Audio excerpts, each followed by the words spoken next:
اعوذ باللہ من الشیطان الرجیم بسم اللہ الرحمن الرحیم اللہم صلی علی محمد وعلی آل محمد وبارک وسلم رب زدنی علما رب زدنی علما رب زدنی علما رب یسر ولا تعسر وتمم بالخیر رب اشرح لی صدری ویسر لی امری واحلل عقدۃ من لسانی یفقہوا قولی۔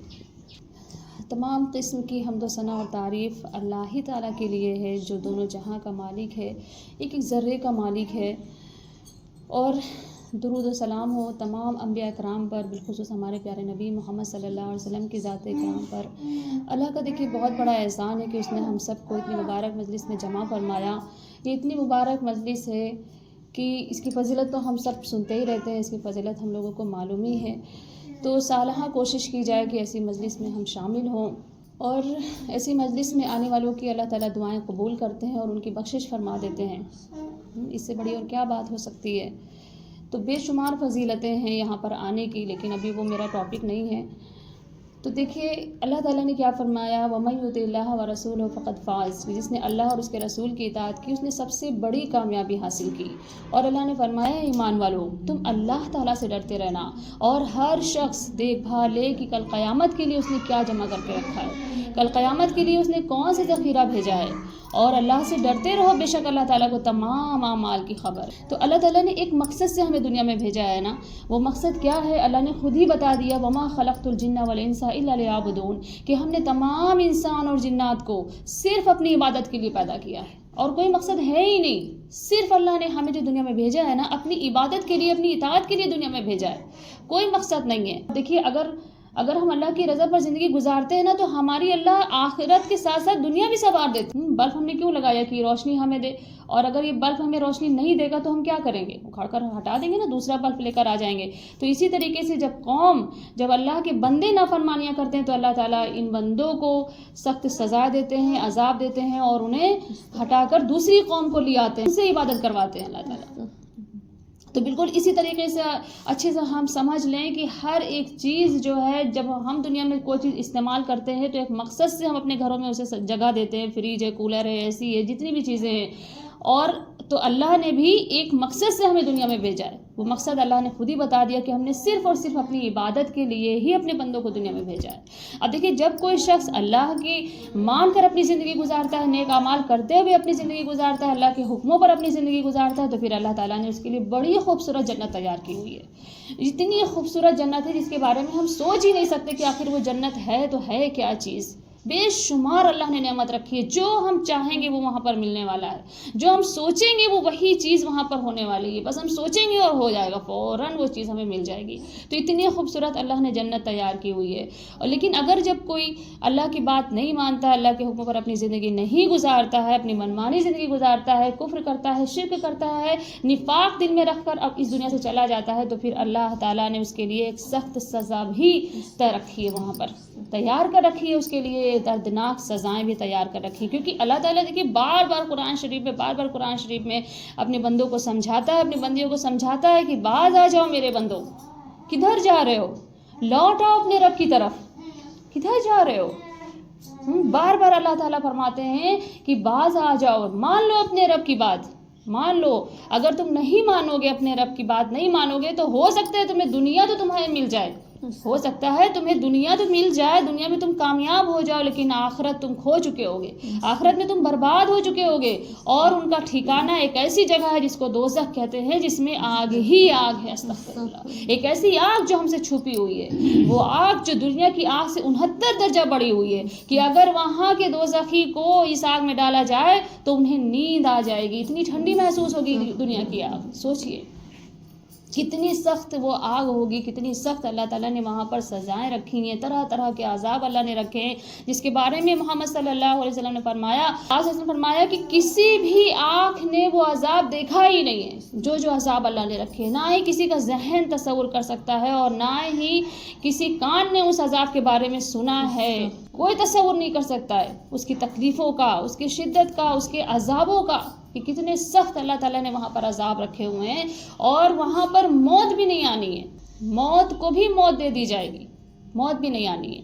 تو دیکھیے کیونکہ اللہ تعالیٰ نے قرآن شریف میں فرمایا کہ جو ہے جنت والے جب جنت میں چلے جائیں گے اور جہنم والے جہنم میں چلے جائیں گے تو ایک چتکبرا مینڈھا لایا جائے گا اور اعلان کیا جائے گا کہ لوگوں یہ موت ہے، یہ موت ہے، اور اسے ذبح کر دیا جائے گا، قتل کر دیا جائے گا کہ اب موت کو بھی موت آ چکی ہے۔ تو جب یہ چیزیں جب جنت والے دیکھیں گے وہ بڑا خوش ہو جائیں گے کہ ارے واہ، اب تو ہمیشہ کی نعمتیں ہیں، اب ہمیشہ کی زندگی ہے، ہمیشہ کی عیش و آرام ہے، اب کبھی موت نہیں آئے گی، بڑے خوش ہو جائیں گے جنت والے۔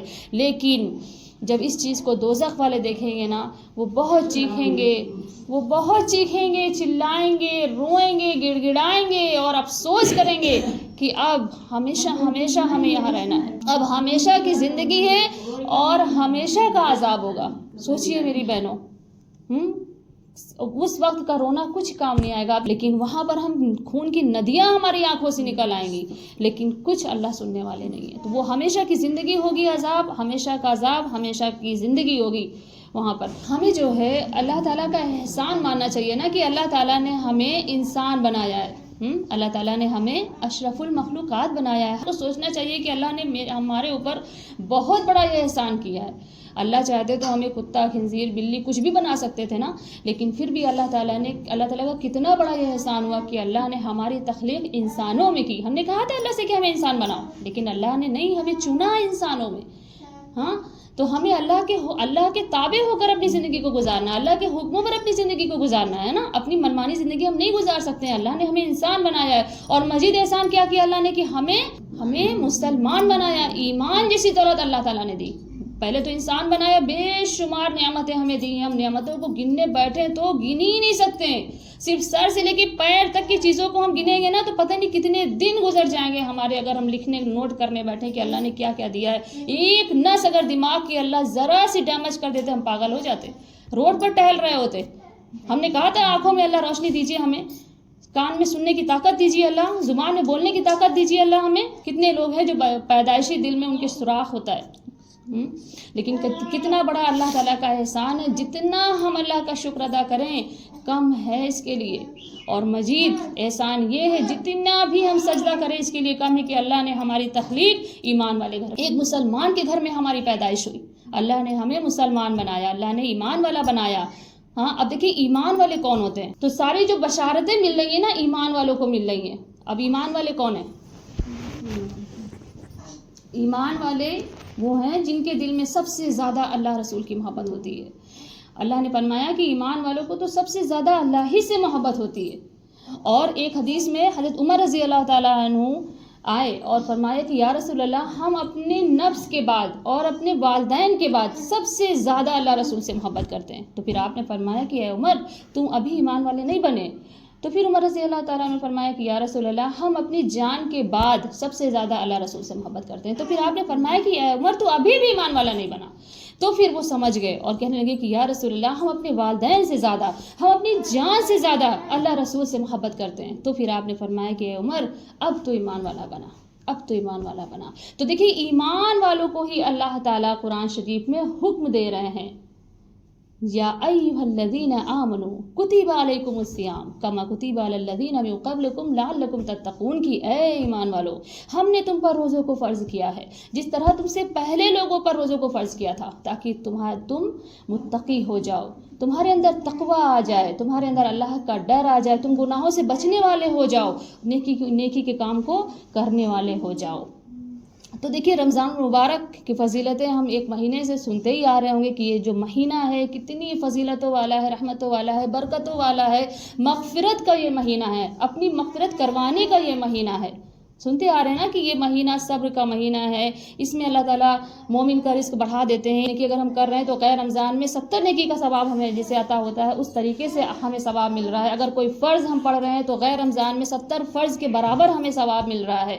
اسی طریقے سے اس رمضان میں جنت کا دروازہ کھول دیا جاتا ہے، جہنم کا دروازہ بند کر دیا جاتا ہے، شیطان قید کر دیا جاتا ہے نا۔ اور اسی طریقے سے یہ وہ مہینہ ہے جس کے بارے میں نبی صلی اللہ علیہ وسلم نے فرمایا کہ اگر لوگوں کو معلوم ہو جائے کہ رمضان کیا چیز ہے تو میری امت یہ تمنا کرے گی کہ سارا کا سارا سال ہی رمضان ہو جائے۔ اور فرمایا کہ اگر کوئی رمضان کا ایک روزہ بھی چھوڑ دے اور پھر پوری زندگی روزہ رکھے تب بھی ایک روزے کے برابر بھی وہ ثواب کو حاصل نہیں کر پائے گا۔ جو رمضان کا روزہ ہے نا، ایک روزے کے برابر وہ ثواب کو حاصل نہیں کر پائے گا، پوری زندگی وہ روزہ رکھے۔ تو کتنا زیادہ اس کا ثواب ہے. اور یہ روزہ قیامت کے دن ہماری شفاعت کرنے والا ہے. اللہ سے کہے گا یا اللہ ہم نے اسے کھانے سے روکا، پینے سے روکا، خواہشات سے روکا، یا اللہ آپ میری شفاعت اس کے حق میں قبول کریے. تو اللہ تعالیٰ اس کی شفاعت کو قبول فرمائیں گے اور اسے بخش دیں گے. اور اسی طریقے سے باب الریان ایک دروازہ ہے جنت میں، اس میں صرف روزے دار داخل ہوں گے. اور اللہ تعالیٰ نے کیا فرمایا کہ ہر ایک چیز کا بدلہ جنت ہے، لیکن روزے کا بدلہ میں خود ہوں. اسی طریقے سے بہت سی فضیلتیں آئی ہوئی. اب ساری فضیلتیں ہم نہیں بیان کر سکتے، یہاں پر وقت مختصر ہے، دوسری جگہ پہ ہمیں جانا ہے ابھی اجتماع میں. تو یہ جو رمضان ہے نا، رمضان المبارک جو ہے، تو اس کے بارے میں بہت سارے علماء نے لکھا کہ جو رمضان لفظ ہے یہ رمضہ سے بنا ہے. اور رمضہ جو ہے، رمضہ کے معنی ہوتے ہیں ختم کرنا، مٹا دینا، کسی چیز کو جلا کر بالکل ختم کر دینا. تو اس کا مطلب یہ ہے کہ اللہ نے جو یہ ہمیں رمضان دیا ہے نا، تو ہمارے جتنے بھی گناہ ہیں ان سب کو ختم کر سکتا ہے یہ رمضان. ہمارے گناہوں کو مٹا سکتا ہے یہ رمضان، جلا کر ختم کر سکتا ہے سارے گناہوں کو ہمارے. اب دیکھیے یہ رمضان کتنی تیزی سے گزر چکا ہے. 1 یا 2 روزے رہ چکے ہیں، تو بہت تیزی سے گزر گیا ہے. اب دیکھیے یہ جو رمضان شریف ہے نا، تو یہ 1 مہینے کے لیے تو آتا ہے، لیکن ہمیں 11 مہینے کی ٹریننگ دے کر جاتا ہے. 11 مہینے کی ٹریننگ دے کر جاتا ہے کہ جس طرح سے تم اس 1 مہینے میں عبادت تم نے کی ہے، اپنے آپ کو تم نے گناہوں سے روکا ہے، خوب نیکی کے کام کیے ہیں، اسی طریقے سے تمہیں باقی دنوں میں بھی جو 11 مہینے ہیں اس میں بھی تمہیں ایسے ہی کام کرنا ہے. جو نمازیں تم نے پڑھی ہیں، جس طرح سے 5 وقت کی نمازیں پڑھی ہیں، قرآن کی خوب تلاوت تم نے کی ہے، خوب اذکار کیا ہے، تسبیحات کا اہتمام کیا ہے نا، اور اس کے علاوہ لوگوں کے ساتھ اچھے معاملات کیے ہیں، اس زبان کی حفاظت کی ہے. گناہ جو زبان سے گناہ ہوتے ہیں نا، جھوٹ بولنا، غیبت کرنا، چغلی کرنا، طنز کرنا، طعن کرنا، تکبر کرنا، جو دل کے جو گناہ ہوتے ہیں، بغض رکھنا، حسد رکھنا، جلن رکھنا، نفرت رکھنا، یہ سب چیزیں جتنی ہیں یہ سب سے تم نے اپنے آپ کو روکا ہے. تو اسی طریقے سے تمہیں بعد میں بھی اپنے آپ کو روکنا ہے. پورا 11 مہینے کے لیے یہ ہمیں ٹرین کرتا ہے کہ دیکھو. اب دیکھیے ہم غور کریں نا کہ یہ جب رمضان کا چاند نظر آتا ہے تو ہمارے اندر کتنی تبدیلی آ جاتی ہے. ہم کتنا نیک کام کرنا شروع کر دیتے ہیں، نیکی پر آ جاتے ہیں، اللہ کے بھی عبادت کر رہے ہیں خوب، اور بندوں کے ساتھ بھی ہمدردی کر رہے ہیں کہ بھائی فلاں کے گھر افطار نہیں بنی، افطار پہنچا کر آؤ، فلاں کے کپڑے نہیں ہوئے ہیں، ان کو کپڑے پہنچا کر آؤ. جتنی بھی استطاعت ہو سکتی ہے، غم خواری کا مہینہ ہے، ایک دوسرے کے غم کو دور کرنے کی کوشش کی جاتی ہے اس میں، ہے نا. تو کتنی تبدیلی آ جاتی ہے ہمارے اندر. لیکن غور کریں، اگر کوئی انسان دیکھے تو کیا کہے گا کہ ماشاء اللہ، سبحان اللہ، کیسی تبدیلی آئی ہے ان کے اندر، کتنی عبادت گزار یہ بندی ہے، کتنا عبادت گزار یہ بندہ ہے. لیکن جب شوال کا چاند جیسے ہی نظر آتا ہے، پھر ہمارے اندر ایک ایسی تبدیلی آتی ہے کہ سب کچھ ہم لپیٹ کر رکھ دیتے ہیں. سب کچھ لپیٹ کر رکھ دیتے ہیں. کیسی تبدیلی ہے. اب جو شخص ہماری تعریف کر رہا تھا، وہی شخص کہتا ہے کہ یہ وہی بندہ ہے، ارے کل کیسا تھا، آج دیکھو کیسا ہو گیا، یہ وہی بندہ ہے. استغفر اللہ. مطلب ایک چاند جب نظر آیا تو مسجدیں اس طرح سے بھر جاتی ہیں کہ پوری مسجد بھر جاتی ہے، اور روڈ تک کہیں روڈ جام ہو جاتی ہے. ہمارے گھروں میں جانمازیں نہیں ملتی ہیں، جلدی کم پڑ جاتی ہیں. ایک چاند تو ایسا نظر آتا ہے. اور ایک چاند جب نکلتا ہے، شوال کا چاند نکلتا ہے، تو پھر ہم سب کچھ لپیٹ کر طاق میں رکھ دیتے ہیں. استغفر اللہ. کیا اسی لیے رمضان ہمیں ملا؟ جب رمضان آتا ہے ایک فرشتے کو تو ہم چھٹی دے دیتے ہیں کہ بھائی کوئی گناہ نہیں ہے، کوئی گناہ ہمیں نہیں کرنا ہے. اور ایک فرشتے کا تو کام بڑھا دیتے ہیں. ارے بھائی نمازیں بھی لکھو، اذکار بھی لکھو، قرآن کی تلاوت بھی لکھو، ہم نے جھوٹ نہیں بولا، لکھ لو، ہم نے سچ بولا ہے، لکھ لو، ہم نے کسی کی غیبت نہیں کی ہے، لکھ لو، ہم نے جھوٹ نہیں بولا ہے، لکھ لو. کتنا کام یا فرشتے کا ہم لوگ بڑھا دیتے ہیں. اور جیسے ہی عید کا چاند نکلتا ہے، بس اس کا کام شروع کرا دیتے ہیں. کرامن کاتبین، گناہوں کو لکھنے والے اور نیکی کو لکھنے والے. استغفر اللہ. تو دیکھو اکثر مسلمان نہیں ہیں، لیکن بہت ایسے مسلمان ہیں. لڑکوں کے سر سے ٹوپیاں اتر جاتی ہیں، لڑکیوں کے سروں سے دوپٹے اتر جاتے ہیں. استغفر اللہ. تو یا فرشتے کے کام ہم بڑھا دیتے ہیں. کہاں لکھا ہوا ہے؟ کب میرے اللہ نے حکم دیا ہے؟ کب میرے نبی نے یہ فرمایا ہے؟ کہ تم خالی رمضان میں خوب عبادت کر لو، پھر اس کے بعد 11 مہینہ خوب من مانی زندگی گزارنا. ہمیں ٹرین کیا جا رہا ہے، پورا 1 مہینہ ہم سے عبادت کروا رہے ہیں اللہ تعالیٰ. 1 مہینے میں ہماری عادت ڈلوا رہے ہیں کہ اب دیکھو تمہیں نماز کی عادت. تو جو چاند نکلتا ہے نا وہ اعلان کرتا ہے کہ اب دیکھو تمہیں عادت ہو گئی ہے، اب تمہیں عبادت کی عادت ہو گئی ہے، تمہارے اندر تقویٰ آ چکا ہے، اللہ کا ڈر آ چکا ہے، اب تم نے بہت سی نمازیں پڑھی ہیں، خوب عبادت کی ہے، اب یہ عادت ہمیشہ بنی رہے. تو 1 مہینے تک جب ہم نے اپنے آپ کو گناہوں سے روکے رکھا ہے، 1 مہینے تک جب ہم نے اتنی عبادتیں کی ہیں، تو پھر ہمیں 11 مہینہ بھی عبادت کرنا ہے.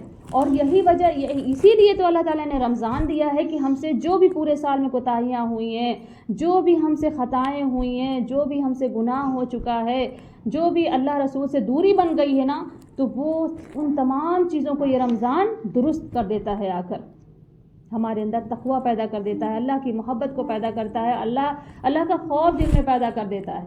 تو یہی تقویٰ ہمیں بنا کر رکھنا ہے. اور روزے کا مقصد کیا ہے؟ روزے کا مقصد جو اللہ نے ہمیں روزہ رکھنے کا حکم دیا ہے نا، اس کا مقصد بھی یہی ہے کہ ہمارے اندر تقویٰ آ جائے، اللہ کا ڈر آ جائے، اللہ کا خوف آ جائے، ہم گناہوں سے اپنے آپ کو بچانے والے ہو جائیں اور نیکی کا کام کرنے والے ہو جائیں. جس چیز کا اللہ نے، رسول نے حکم دیا ہے، ان تمام چیزوں کو کرنے والے ہم بن جائیں. یہ تقوی کا مقصد ہے. اور دیکھیے جب کوئی شخص تقویٰ اختیار کرتا ہے نا، تو اللہ تعالیٰ نے بڑی خوبصورت جنت اس کے لیے تیار کی ہوئی ہے. اللہ نے فرمایا کہ دوڑو اپنے رب کی مغفرت کی طرف اور اس جنت کی طرف جس کی چوڑائی زمین اور آسمان کے برابر ہے، جس کی چوڑائی زمین اور آسمان کے برابر ہے. اور اللہ تعالیٰ نے اسے متقیوں کے لیے تیار کیا ہوا ہے. متقی کے لیے خاص کر اللہ تعالیٰ نے وہ جنت تیار کی ہوئی ہے.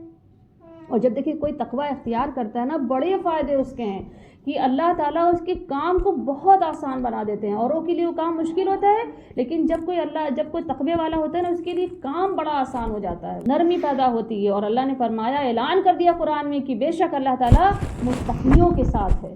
اور جب کوئی تقویٰ اختیار کرتا ہے تو پھر اللہ تعالیٰ اسے ایسی جگہ سے جو ہے رزق عطا فرماتے ہیں کہ وہ گمان بھی نہیں کر سکتا ہے کہاں سے روزی مل رہی ہے. کتنے زیادہ فائدے ہیں. اچھا دیکھیے تقویٰ کی پہچان کیا ہے؟ ہمیں کیسے پتہ چلے گا کہ ہمارے اندر تقویٰ ہے؟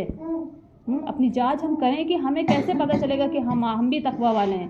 تو اس کی پہچان کیا بتائی کہ تقویٰ والے وہ لوگ ہیں کہ جب ان سے کوئی گناہ ہوتا ہے تو وہ فوراً اپنے گناہوں پر نادم ہوتے ہیں، فوراً شرمندہ ہوتے ہیں اور فوراً اللہ سے معافی مانگتے ہیں اور اللہ کی طرف رجوع ہو جاتے ہیں. تو پھر اللہ تعالیٰ کیا کرتے ہیں؟ ان کے تمام گناہوں کو بھی معاف کر دیتے ہیں. اور یعنی صرف گناہوں کو معاف نہیں کرتے ہیں بلکہ گناہوں کو نیکیوں سے بدل دیتے ہیں اللہ تعالیٰ. سبحان اللہ. سوچیے اللہ تعالیٰ سبحان اللہ کتنی بڑی فضیلت ہے اس کی.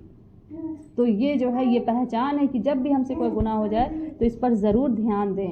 دیکھیے اللہ تعالیٰ اپنے بندوں سے بہت پیار کرتا ہے، بہت اپنے بندوں کو چاہتا ہے. کیسے کیسے اللہ تعالیٰ موقع دیتا ہے کہ ہم اپنے آپ کو سنوار لیں، اپنے آپ کو سدھار لیں، اپنے اللہ سے معافی مانگ لیں. ابھی اللہ نے مہلت ہمیں دی ہوئی ہے.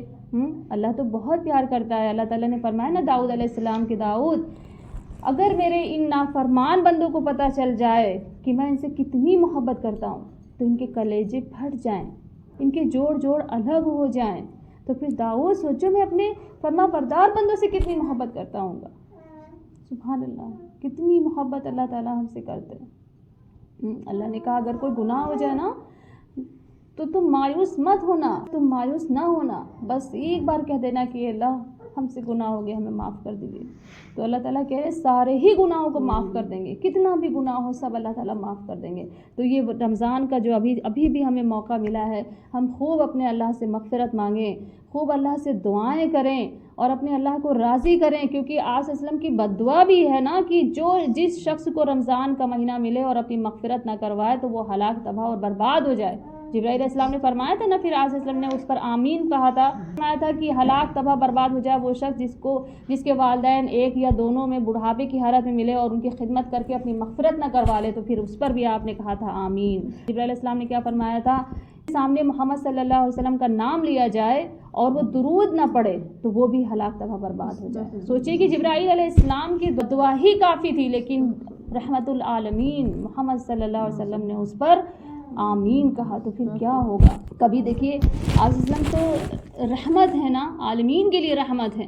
کبھی کسی کے لیے آج اسلام نے بد دعا نہیں کی اپنی امت کے لیے. کتنی تکلیفیں آپ کو دی گئی. طائف کا واقعہ وہ یاد کریے جب آپ طائف میں دعوت دینے کے لیے گئے کیسا سرداروں نے انکار کر دیا اور پیچھے لڑکوں کو لگا دیا، وہ آپ کو برا بھلا بھی کہہ رہے تھے، پتھروں کو بھی برسا رہے تھے، یہاں تک کہ آپ کی جوتی مبارک خون سے تر ہو گئی.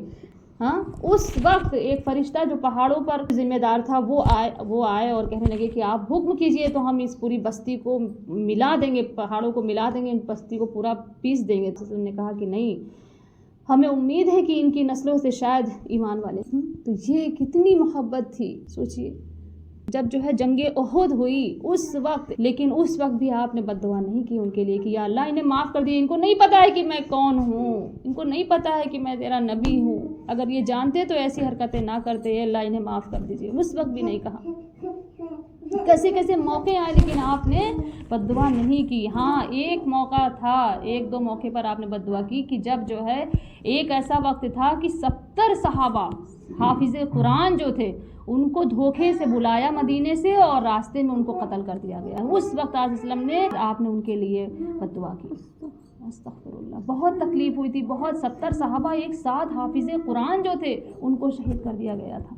تو اس وقت ان کو بہت تکلیف ہوئی تھی. اور ایک موقع ایسا تھا کہ ایک شخص بہت تکلیف پہنچاتا تھا تو اس وقت وسلم نے اس کے بیٹے کے لیے اس کے لیے بد دعا کی تھی کہ جا تیرے بیٹے کو کتا جیسا جانور کھائے گا نوچ نوچ کر. استغفر اللہ. تو وہ ایمان تو نہیں لایا تھا لیکن وہ بد دعا سے ڈر رہا تھا کہ یہ ایسے شخص ہیں کہ ان کی بد دعا لگ سکتی ہے. تو وہ اپنے بچے کی بڑی حفاظت کرتا تھا، ان کو بیچ میں لٹاتا تھا اپنے بچے کو، چاروں طرف سے بیچ میں سب لوگ لیٹتے تھے، اس کو بیچ میں ہمیشہ اس کی حفاظت کرتا تھا، بیچ میں لٹاتا تھا. لیکن ایک وقت ایسا آیا کہ قافلہ جا رہا تھا جنگل کے راستے سے یا کہیں بھی جا رہا تھا تو اسے بیچ میں لٹایا اپنے بیٹے کو، چاروں طرف سے سارے آدمی لیٹے، بیچ میں بچہ لیٹا تھا. لیکن ایک شیر آیا اور صرف اس کے ہی بیٹے کو اٹھا کر لے کر چلا گیا اور کھا گیا. استغفر اللہ. تو آج اسلم کی بد دعا کا اثر سوچئے کیا ہے. تو ہمیں والدین کی فرما برداری کرنی ہے، انہیں تکلیف نہیں پہنچانا ہے والدین کو، چاہے ہمارے ماں باپ ہوں یا ہمارے شوہر کے ماں باپ ہوں، سب کی خدمت کرنی ہے. یہ سوچئے کہ یہ وقت ہمارے اوپر بھی آنے والا ہے. تو ہمیں بہت خدمت کرنی ہے، ان کا دل نہیں دکھانا ہے کسی بھی قیمت پر. بزرگوں کی دعائیں بہت لگتی ہیں. آپ سوچیے جو گھر میں ہے ان کی خدمت کر کے اگر ہم دعا نہیں لے رہے ہیں تو بہت بڑا نقصان کر رہے ہیں. تو جو گھر میں ہے اگر ان کی ہم خدمت کر رہے ہیں تو کتنی زیادہ دعائیں ہمیں حاصل ہوں گی. بہت بلندیوں پہ پہنچ جاتا ہے انسان ان کی دعائیں لے کر. تو انہیں بالکل ان کا دل ہمیں نہیں دکھانا ہے. ٹھیک ہے. اور یہ رمضان مبارک کا جو مہینہ ملا ہے تو اس میں اب تھوڑے سے وقت بچے ہیں، اس میں ہم خوب اپنے اللہ تعالیٰ کو راضی کر لیں. اور دیکھیے اللہ تعالیٰ ہمارے نبی صلی اللہ علیہ وسلم نے کیا فرمایا کہ رمضان کے پورے 30 دن ہر روزے دار کو چاہیے کہ وہ خوب اللہ تعالیٰ سے مغفرت مانگے، رحمت مانگے، اللہ سے برکت مانگے اور جتنی چاہے اتنی خوب دعائیں مانگے. اس میں خوب دعائیں قبول ہوتی ہیں. اللہ تعالیٰ دعاؤں کو قبول کرتا ہے نا. اللہ نے کیا فرمایا، اجیب دعوت الداعی اذا دعان، کہ میں دعاؤں کو قبول کرتا ہوں جب میرے بندے مجھ سے دعا مانگتے ہیں. اور اللہ تعالیٰ ناراض ہوتے ہیں جب بندے دعا نہیں مانگتے ہیں. اس لیے بہت دعائیں مانگنی چاہیے، خوب دعائیں مانگنی چاہیے اپنے لیے بھی اور دوسروں کے لیے بھی. جب ہم دوسروں کے لیے دعا مانگتے ہیں نا تو پھر فرشتے کہتے ہیں کہ اللہ اس کو بھی وہ چیز ادا کر دیجیے. دوسروں کی تکلیف ہم دیکھ رہے ہیں نا اور اس کے لیے دعا کر رہے ہیں تو اب تو فرشتے پیچھے سے ہمارے لیے دعا کر رہے ہیں کہ اللہ اس کی تکلیف کو آپ دور کر دیجیے. وہ معزز ہستیاں ہمارے لیے دعائیں کر رہی ہیں. کسی اسپتال سے گزر ہو تو ان کے لیے بھی دعا کریں کہ اللہ ان کو جو ہے ان کی طبیعت صحیح کر دیجیے. ان کے لیے خیر کی دعا کریں. کوئی بھی ہو، کسی کے بچے کی طبیعت خراب ہے یا کوئی بھی پریشان حال ہے، کسی بھی تکلیف میں مبتلا ہے تو اس کے لیے دعائیں کریں تو اللہ تعالیٰ ہمارے لیے بھی جو ہے فرشتوں سے دعائیں کروائے گا. سبحان اللہ. تو چار ایسے شخص ہیں جن کی دعا قبول نہیں ہوتی ہے. اب غور کریے، 4 ایسے شخص ہیں جن کی دعا قبول نہیں ہوتی ہے. وہ 4 کون ہیں؟ ایک حرام کھانے والے کی دعا قبول نہیں ہوتی ہے. جو حرام کھاتے ہیں ان کی دعا قبول نہیں ہوتی ہے. اگر جو حرام کھاتے ہیں نا ان کی ہر اعضاء سے گناہ اللہ تعالیٰ کروا دیتے ہیں. استغفر اللہ. ان کا ہر اعضاء گناہ کرتا ہے حرام کھانے والوں کا. جو شراب پیتے ہیں، جو حرام پیسہ کھاتے ہیں، جو رشوت لیتے ہیں، جو سود کا پیسہ کھاتے ہیں. استغفر اللہ. یہ جو سمو والا جو پیسہ ہے نا، استغفر اللہ، اللہ یہ عادت سب سے چھڑوا دے. بہت بڑا گناہ ہے. چٹنی روٹی کھا لیں، بھوکے سو جائیں، لیکن اس سے بالکل پناہ مانگ لیں. توبہ کریں اللہ سے. اللہ سے مانگیں گے نا، اللہ سے جب مانگیں گے تو اللہ تعالیٰ ضرور راستہ بنا دے گا. اللہ کہتے تو ہیں مانگو، اللہ تو بیٹھے ہیں ہمیں دینے کے لیے، لیکن ہم ہی قاصر ہیں، اپنے اللہ کو نہیں پکار رہے ہیں. استغفر اللہ. تو ہمیں ضرور اپنے اللہ سے ہر بات اللہ سے شیئر کرو. اللہ تو ہماری شہرخ سے بھی زیادہ قریب ہے اور سننے کے لیے بیٹھا ہوا ہے کہ مانگے تو میرے بندے. ہر روز صرف رمضان میں اللہ نہیں پکارتا ہے, ہر روز اللہ تعالیٰ, ہر رات اللہ تعالیٰ پکارتا ہے. جو آخری رات کا آخری پہر ہوتا ہے نا, اللہ تعالیٰ پکارتا ہے کہ کوئی ہے جو اپنی حاجت مانگے, ہم اس کی حاجت کو پورا کر دیں. کوئی اپنی مغفرت طلب کرے, ہم اس کو مغفرت عطا کریں.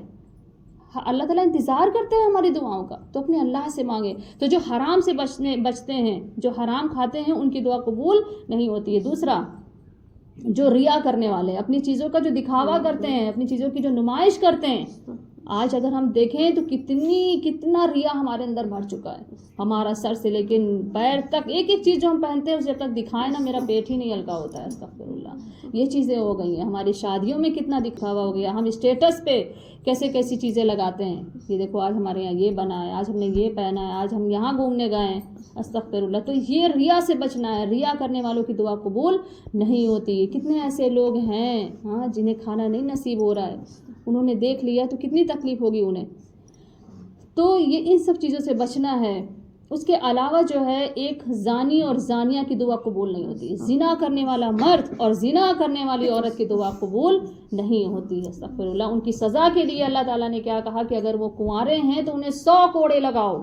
قرآن میں اللہ تعالیٰ نے ان کی سزا کا اعلان کیا کہ انہیں 100 کوڑے لگاؤ. استغفر اللہ. دونوں کو. اور جو غیر شادی شدہ ہیں انہیں سنگسار کر دو, یعنی زمین میں گاڑ دو, اتنا سر نکالو, اتنے پتھر مارو کہ وہ ختم ہو جائیں. تو یہ دنیا کی سزا ان کے لیے اللہ تعالیٰ نے رکھی ہے. استغفر اللہ. اب اگر دنیا میں سزا مل گئی تو آخرت کی سزا سے وہ بچ جائیں گے, ورنہ آخرت میں اللہ تعالیٰ نے ان کے لیے ایک تنور تیار کر رکھا ہوا, آگ کا تنور تیار رکھا ہے, اور اس میں وہ برہنہ ڈال دیے جائیں گے. مرد عورت ایک ساتھ اس میں ڈال دیے جائیں گے, اور ان کی جو شرمگاہوں سے گندی چیزیں نکلے گی وہ ایک دوسرے کا کھانا پانی ہوگا. استغفر اللہ. استغفر اللہ. تو زنا کرنے والے مرد اور زنا کرنے والے عورتوں کی دعا قبول نہیں ہوتی. چوتھا, وہ شخص جو نیکی کا حکم کرنا چھوڑ دیتے ہیں, نیکی کا حکم کرنا جو چھوڑ دیتے ہیں, ان کی دعا قبول نہیں ہوتی. تو ان 4 چیزوں سے ہمیں بچنا ہے انشاءاللہ. اور یہ رمضان المبارک میں دیکھیے آخری عشرہ چل رہا ہے, اس میں اعتکاف, کیا نام ہے, شب قدر, یہ خاص چیزیں ہیں, یہ اہم چیزیں ہیں. شب قدر جو 1000 مہینوں سے بڑھ, آپ صلی اللہ علیہ وسلم نے کیا فرمایا کہ یہ شب قدر ایسی چیز ہے جس سے جو ہے اللہ تعالیٰ نے میری امت کو عطا کیا, پہلی امتوں کو یہ چیز نہیں ملی تھی. کہ صحابہ رضی اللہ تعالیٰ عنہ کو بڑا افسوس ہوا کہ پہلی جو امتیں گزری ہیں ان کی عمر بہت زیادہ ہوا کرتی تھی, اور وہ نیکی کے کام, کچھ لوگ بہت زیادہ نیکی کا کام کرتے تھے. ایک شخص تھے جو 80 سال تک وہ اللہ تعالیٰ کے راستے میں جہاد کرتے رہے. 4 ایسے شخص تھے جو 80 سال تک انہوں نے ایسی عبادت کی کہ پلک جھپکنے کی بھی انہوں نے اللہ کی نافرمانی نہیں کی. سوچیے. تو وہی صحابہ لوگوں نے جب سنا تو کہا یا رسول اللہ, ہماری عمر تو اتنی ہے ہی نہیں, ہم کتنی بھی نیکی کر لیں لیکن ہم ان کے برابر نہیں پہنچ سکتے ہیں. تو پھر آج اسلام کو بھی رنج ہوا, افسوس ہوا, غم ہوا کہ ہاں میری امت تو بہت عمر کم ہے میری امت کی. ابھی دیکھو نا 60 سال 70 سال میں نکل لیتا ہے انسان. اللہ تعالیٰ نے جب دیکھا اپنے لاڈلے کو رنج اور غم میں دیکھا, تو پھر اللہ تعالیٰ نے جو ہے شب قدر کو نزول فرمایا. سورہ قدر جو ہے نا, انا انزلناہ فی لیلۃ القدر وما ادراک ما لیلۃ القدر لیلۃ القدر خیر من الف شہر. اللہ نے فرمایا یہ وہ رات ہے جس میں ہم نے قرآن کو نازل کیا. اور آپ کو پتہ ہے کہ یہ رات کیا چیز ہے؟ شوق بڑھانے کے لیے اللہ تعالیٰ فرما رہے ہیں کہ آپ کو پتہ ہے یہ رات کیا چیز ہے؟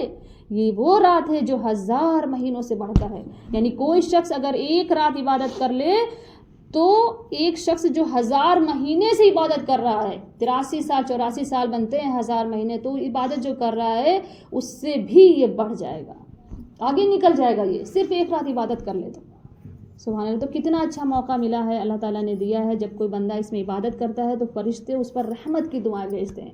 آپ نے فرمایا کہ جب کوئی شخص ایمان کے ساتھ ثواب کی نیت سے جب کوئی عبادت کرتا ہے, قیام کرتا ہے رات کا, تو پھر اللہ تعالیٰ اس کے پچھلے تمام گناہوں کو معاف فرما دیتے ہیں. تو یہ وہ رات ہے جس میں خوب عبادت کی جائے. جب امی عائشہ رضی اللہ تعالیٰ عنہ نے سنا تو پوچھا کہ یا رسول اللہ ہم اس میں کیا کریں, اگر یہ رات ہمیں مل جائے تو ہم کیا کریں؟ تو آپ نے فرمایا کہ تم خوب اس دعا کو پڑھنا, اللہم انکا عفواً تحب العفو فاعف عنی. اس دعا کو ہم یاد کر لیں اور خوب شب قدر میں ان دعاؤں کو پڑھا کریں. اب اس کے علاوہ دیکھیے جو معتکف لوگ ہوتے ہیں, جو اعتکاف پر بیٹھنے والے ہوتے ہیں, تو انہیں جو ہے شب قدر مل جاتی ہے, کیونکہ آخری عشرے میں ہوتی ہے تو انہیں جو ہے شب قدر نصیب ہو جاتی ہے. 10 راتیں جب وہ بیٹھتے ہیں تو انہیں نصیب ہو جاتی ہے. کیونکہ یہ جو ہے سنت ہے نا، نبی صلی اللہ علیہ وسلم آخری عشرے میں اعتکاف پر بیٹھا کرتے تھے. تو اعتکاف کا ثواب بھی بہت زیادہ ہے. اگر دیکھیے ہمارے یہاں ہمارے گھروں میں اگر بیٹیاں ہیں، بہویں ہیں، تو ضرور سے ضرور جو بزرگ ہیں انہیں چاہیے کہ وہ اعتکاف پر بیٹھ جائیں. یا جو جن کو بھی سہارا ملے کہ ہاں کوئی ہمارا ہیلپر ہے، بہنیں ہیں ہمارا کچھ کر دیں گی، تو وہ غیر شادی شدہ لڑکیاں بھی بیٹھ سکتی ہیں. تو اس کا ثواب بہت زیادہ رکھا ہے اللہ تعالیٰ نے کہ 2 حج 2 عمرے کا ثواب. اس کے علاوہ اگر کوئی ایک دن کا بھی اعتکاف بیٹھ رہا ہے تو 3 خندق کے برابر اس کے اور جہنم کے درمیان دوری بنا دی جائے گی. اور ایک خندق زمین اور آسمان کے برابر جتنی دوری ہے نا، اتنی دوری کا ہوتا ہے ایک خندق. تو سوچیں 3 خندق کے برابر اللہ تعالیٰ اس کے اور جہنم کے درمیان دوری بنا دیتے ہیں. اور ان کا جو اعتکاف پر بیٹھتے ہیں ان کا ہر عمل نیکی میں لکھا جاتا ہے. ایک سیکنڈ ان کا نیکی میں لکھا جاتا ہے. سبحان اللہ. ان کا سونا بھی عبادت، ان کا جاگنا بھی عبادت، ان کا ٹہلنا بھی عبادت، ان کا بیٹھنا بھی عبادت. ہر ایک چیز ان کو عبادت میں لکھا جاتا ہے ان کا. اور وہ کام جو وہ نہیں کر سکتی ہے نا، وہ بھی عبادت میں لکھا جاتا ہے. مثلاً جیسے اعتکاف میں بیٹھی ہوئی ہیں، اب کسی کی عادت نہیں جا سکتی ہے، وہ کوئی بیمار ہے نہیں جا سکتی دیکھنے کے لیے، کسی کا انتقال ہو گیا نہیں جا سکتی ہے، تو اس کا بھی ثواب اللہ تعالیٰ ان کو عطا فرمائیں گے. سبحان اللہ. تو ہمیں ضرور کوشش کرنی چاہیے کہ اگر ہمیں ذرا سا بھی کوئی سہارا مل رہا ہے، کوئی ہے جو ہمیں تھوڑا سا کام کر کے دے گا، تو ہمیں ضرور ایک ہم بنا لیں اپنی مسجد گھروں میں اور وہاں پر اللہ کی عبادت کریں. اگر ہم سوتے بھی رہیں گے نا وہاں پر، تب بھی ہمارا نیکی میں شمار ہو رہا ہوگا، وہ چیز نیکی میں شمار ہو رہا ہوگا. تو ہمیں ضرور یہ کرنا چاہیے. اب دیکھیے صدقہ خیرات رمضان مبارک میں ایک دیں گے تو 70 گنا زیادہ اس کا ثواب ہمیں ملنے والا ہے. تو زکوٰۃ ایک ایسی چیز ہے کہ جب بھی سال پورا ہو فوراً ہمارے اوپر فرض ہے کہ ہم زکوٰۃ دیں. لیکن اب لوگوں نے رمضان کو ہی بنا لیا ہے خاص کر زکوٰۃ دینے کا، صدقہ دینے کا ٹائم. تو دیکھیے جو صاحب مال ہے نا، ان کے اوپر اللہ تعالیٰ نے زکوٰۃ کو دینا فرض کر دیا ہے. اب اگر کسی کے پاس سونا چاندی ہے، جس بھی مرد عورت کے پاس، اور وہ زکوٰۃ نہیں دیتے ہیں، تو آخرت کے دن ان کے لیے سخت سزا اللہ تعالیٰ نے رکھی ہے کہ وہ سونا چاندی پگھلا کر سونے تختیاں بنائی جائیں گی اور اسے دوزخ کی آگ میں پکایا جائے گا، تپایا جائے گا. اور پھر اسے جو ہے اس شخص کی پیشانی پر، پشت پر اور پسلیوں پر داغا جائے گا، یعنی لگایا جائے گا. استغفر اللہ. اور پھر جب وہ ٹھنڈی ہو جائے گی تو پھر سے دوزخ کی آگ میں اسے تپایا جائے گا اور پھر اسی طریقے سے پیشانی پر، پشت پر اور پسلیوں پر لگایا جائے گا. استغفر اللہ. اور ایک حدیث میں اور آپ نے فرمایا کہ جس شخص کو اللہ تعالیٰ نے مال دیا ہو اور اس کی زکوٰۃ نہ دیتا ہو تو کل قیامت کے دن وہ مال گنجے سانپ کی صورت میں بنا دیا جائے گا. اس کی آنکھوں کے بیچ میں ایک نقطہ ہوگا جو بہت زہریلا وہ سانپ ہوتا ہے، اور وہ سانپ اس کے گلے میں لپٹ جائے گا، توق کی طرح لپٹ جائے گا. اس کے کلے پکڑ کر کہے گا، کلے چیر کر کہے گا کہ میں تیرا خزانہ ہوں، میں تیرا مال ہوں جسے تو نے جمع کر کے دنیا میں رکھا تھا، تو نے زکوٰۃ نہیں دی. استغفر اللہ. تو مالداروں پر ہمارے نبی نے فرمایا کہ مالداروں پر جو ہے اللہ تعالیٰ نے، امیروں پر، مالداروں پر تھوڑا سا حصہ جو ہے غریبوں کا فرض کر دیا ہے. غریبوں کا حق اللہ تعالیٰ نے مالداروں پر رکھ دیا ہے. اب اگر کوئی زکوٰۃ نہیں دے رہا ہے، ان کی مدد نہیں کر رہا، دیکھیے اکثر جب کوئی زکوٰۃ نہیں دیتا ہے نا، اسی وجہ سے زیادہ ہی غریب لوگ پریشان ہوتے ہیں. اتنا حق اللہ تعالیٰ نے فرض کر دیا ہے کہ ان کے غریبوں کے لیے وہ کافی ہو جائے. اگر ہر امیر دینا شروع کر دے تو کوئی غریب پریشان نہیں رہے گا. لیکن بہت سے مسلمان ہیں، بہت سے ہیں جو دے رہے ہیں، بہت سے ہیں جو نہیں بھی دیتے ہیں. استغفر اللہ. تو یہ ان کا حق ہے، اور یہ قیامت کے دن اللہ سے شکایت کریں گے کہ یا اللہ، ان کے اوپر جو آپ نے میرا حق فرض کیا تھا، انہوں نے اس حق کو ادا نہیں کیا. تو اللہ تعالیٰ اس وقت فرمائیں گے کہ مجھے میری عزت اور جلال کی قسم، میں تمہیں جنت میں داخل کروں گا اور انہیں دوزخ میں ڈالوں گا. استغفر اللہ استغفر اللہ. تو زکوٰۃ دینا، صدقہ دینا بہت بڑا ثواب ہے، اور اللہ تعالیٰ بہت زیادہ بڑھاتے بھی ہیں. ہم سوچتے ہیں کہ کم ہو گیا، کم نہیں ہوتا ہے بلکہ بڑھ جاتا ہے. اب دیکھیے اگر ہمارے پاس 2-3 بوریاں اناج ہو، ٹھیک ہے، اناج ہے، اور ہم اسے جائیں کھیت میں ڈال دیں تو لوگ کیا کہیں گے کہ لوگ پوری بوری اس نے خالی کر دی. لیکن ہوگا کیا کہ کچھ مہینے کے بعد ہم ٹرک بھر کر لے کر آئیں گے وہی کھیت سے. یعنی 1 روپیہ اگر اللہ کے راستے میں ہم خرچ کر رہے ہیں تو 7 گنا سے لے کر 700 گنا تک اللہ تعالیٰ اسے بڑھا دیتے ہیں. سبحان اللہ. ہمیں یہ کوشش کرنی ہے نا کہ اگر ہم صاحب مال نہیں بھی ہیں تب بھی ہمیں یہ کوشش کرنی ہے کہ ہم اللہ کے راستے میں نکالیں. جتنا بھی ہو سکے 5 روپیہ 10 روپیہ ڈیلی اپنے. دیکھیے ہر لیول کا اللہ تعالیٰ نے انسان بنایا نا. جس لیول پر ہم ہیں ہم سے بھی لیول آپ کو نیچے ملیں گے. بہت سے لوگ غریب ملیں گے, ہم سے جتنے پر ہم ہیں اس سے بھی غریب لوگ ملیں گے ہمیں.